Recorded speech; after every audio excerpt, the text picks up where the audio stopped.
Magandang gabi mga kahuwan. Narito na ang weather update today.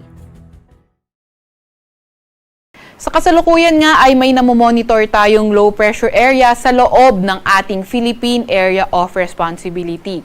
At kanina alas 3 ng hapon, ito ay nasa may layong 850 kilometers hilagang silangan ng extreme northern Luzon. Etong low pressure area na ito, dahil ito ay nasa may karagatan, ay hindi natin tinatanggal yung posibilidad na ito ay posibleng maging isang bagyo. Although, etong low pressure area na ito, wala rin namang direktang epekto sa kahit na anong bahagi ng ating bansa. Samantalang southwest monsoon naman o habagat nakakaapekto sa may Luzon, pati na rin sa may kanlurang bahagi ng Visayas area. At itong ang southwest monsoon, inaasahan natin na magdadala ng mga ulap na papawirin at mga kalat-kalat na pag-ulan, pagkidlat, pagkulog dito sa may Ilocos region, sa may Benguet, sa may Zambales at Bataan area. Kaya yung ating mga kababayan, lalo na yung mga inuulan ng mga nakaraang araw pa, ay pinag-iingat nga natin sa mga banta ng pagbaha o pagguho ng lupa. Para naman sa lagay ng panahon sa Metro Manila at sa nalalabing bahagi ng ating bansa, asahan naman natin pagyang maulap hanggang sa maulap na papawirin at may mga tsansa ng mga localized thunderstorms lalo na tuwing hapon at gabi.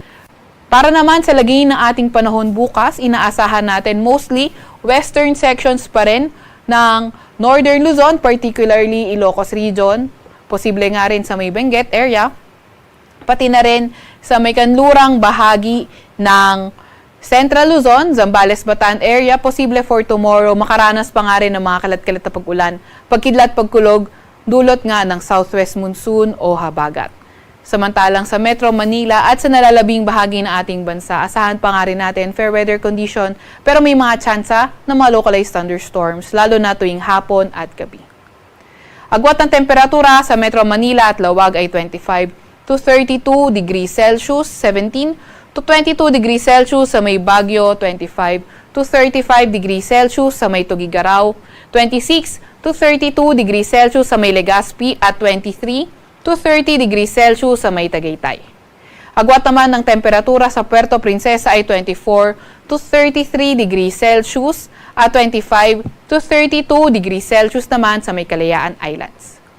Para naman sa lagay ng panahon bukas, Visayas at Mindanao area, asahan nga rin natin, patuloy pa nga rin yung bahagyang maulap hanggang sa maulap na papawirin at may mga tsansa ng mga localized thunderstorms. Agwat ang temperatura bukas for Iloilo ay 25 to 32 degrees Celsius, 26 to 33 degrees Celsius sa may Cebu at 26 to 32 degrees Celsius naman sa may Tacloban. Agwat ng temperatura for tomorrow, Cagayan de Oro at Davao ay 25 to 33 degrees Celsius at 24 to 34 degrees Celsius naman sa may Zamboanga area. Wala pa nga rin tayong nakataas na gale warning sa kahit na anong baybayin ng ating bansa.